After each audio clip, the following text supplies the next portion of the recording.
ప్రతిపక్షాల నాయకుల మీద కార్యకర్తల మీద దాడులు కావచ్చు, సోషల్ మీడియా వేదికగా చేసుకొని ఇష్టారీతిగా మానసికంగా దెబ్బతీసే రీతిలో, వ్యక్తిత్వాన్ని హననం చేసే రీతిలో తప్పుడు ప్రచారాలతో కోట్లాది రూపాయలు ఖర్చు పెట్టి వేధిస్తున్న తీరు. వైఎస్ఆర్ కాంగ్రెస్ పార్టీ బరి తెగించి కొన్ని సోషల్ మీడియా ఛానల్స్ని, యూట్యూబ్ ఛానల్స్ని కొనుగోలు చేసి, కొనుగోలు మాత్రం అనధికారికంగా ఉంటుంది. ఆ ఛానల్స్ లోగో మీదనే ఉంటాయి.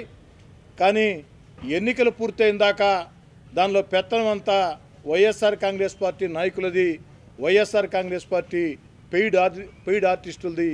వైఎస్ఆర్ కాంగ్రెస్ పార్టీ పెయిడ్ ఆర్టిస్టులు ఏదైతే ఇస్తారో అదే ఆ యొక్క యూట్యూబ్ ఛానల్స్లో మొత్తం కూడా ప్రయత్నం చేసే పరిస్థితి. సాక్షాత్తు రాష్ట్ర ముఖ్యమంత్రి వైఎస్ జగన్మోహన్ రెడ్డి గారు సొంత చెల్లెలు వైఎస్ షర్మిల గారి మీద, చిన్నాన్న కూతురు సునీత గారి మీద ఇష్టారీతిలో ఈ యొక్క యూట్యూబ్ ఛానల్స్లో, సోషల్ మీడియాలో వాళ్ళ వ్యక్తిత్వాన్ని హననం చేసే రీతిలో ఉచ్చ నీచాలు మరిచి వైఎస్ జగన్మోహన్ రెడ్డి గారి ఆదేశాలతో, సలహాదారుల సూచనలతో వైఎస్ఆర్ కాంగ్రెస్ పార్టీ పెయిడ్ ఆర్టిస్టులు వ్యవహరిస్తున్న విధానం ఎంత బాధాకరం అంటే, ఆఖరికి సాక్షి పత్రిక, సాక్షి టీవీలో కూడా సొంత చెల్లెలు షర్మిల గారి మీద, చిన్నాన్న కూతురు సునీత గారి మీద ఇష్టారీతిగా వేధిస్తున్నటువంటి తీరు.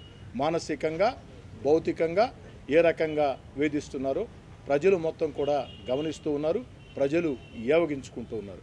అయినా కానీ నవ్విపోదురుగాక నాకేంటి సిగ్గన్న రీతిలోనే వైఎస్ఆర్ కాంగ్రెస్ పార్టీ, రాష్ట్ర వైఎస్ఆర్ కాంగ్రెస్ పార్టీ వ్యవహరిస్తూ ఉంది.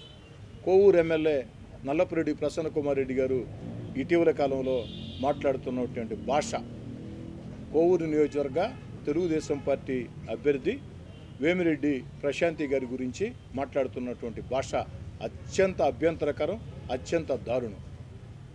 ఎంత విచిత్రం అంటే, నల్లపురెడ్డి ప్రసన్న కుమార్ రెడ్డి గారికి ప్రశాంతి గారు చెల్లెలు వరుస అవుద్ది. జిల్లాలో వేమిరెడ్డి ప్రభాకర్ రెడ్డి గారికి ఎమ్మెల్యే అభ్యర్థులకి తగాదాలు పెట్టే పరిస్థితి. ఇది కుట్ర కాదా అని అడుగుతున్నా.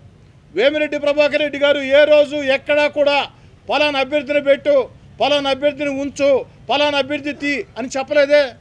ప్రసన్న కుమార్ రెడ్డి గారు, నాకు తెలిసి నేను చెప్తున్నా, మీరు 90లో కాంగ్రెస్ పార్టీలో ఉన్నారు, 93లో తెలుగుదేశం పార్టీలో ఉన్నారు, మళ్ళీ మధ్యలో తెలుగుదేశం పార్టీలో లక్ష్మీపార్వతి గారి పార్టీలో ఉన్నారు, ఆ తర్వాత మళ్ళీ తెలుగుదేశం పార్టీలో చేరారు, మళ్ళీ కాంగ్రెస్ పార్టీలోకి వచ్చారు, మళ్ళీ వైఎస్ఆర్ కాంగ్రెస్ పార్టీలోకి వచ్చారు.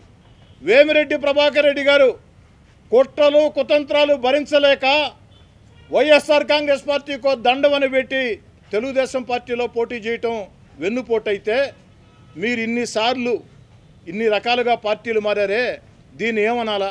ఇకపోతే ప్రసన్న కుమార్ రెడ్డి గారు ఓటమి భయంతో ఇష్టారాజ్యంగా మాట్లాడుతున్నారు. ఏడాది క్రితమే ఫోన్ ట్యాపింగ్ చెప్పా.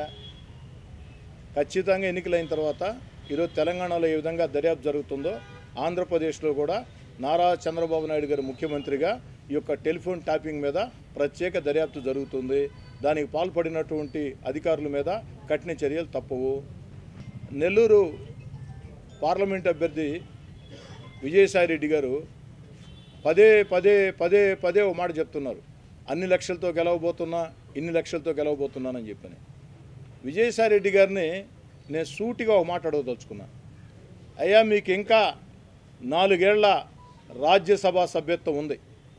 నిజంగా మీకు గెలుస్తానని నమ్మకం ఉంటే విజయసాయిరెడ్డి గారు 4 సంవత్సరాల రాజ్యసభకు రాజీనామా చేయి, అప్పుడు ఏదైనా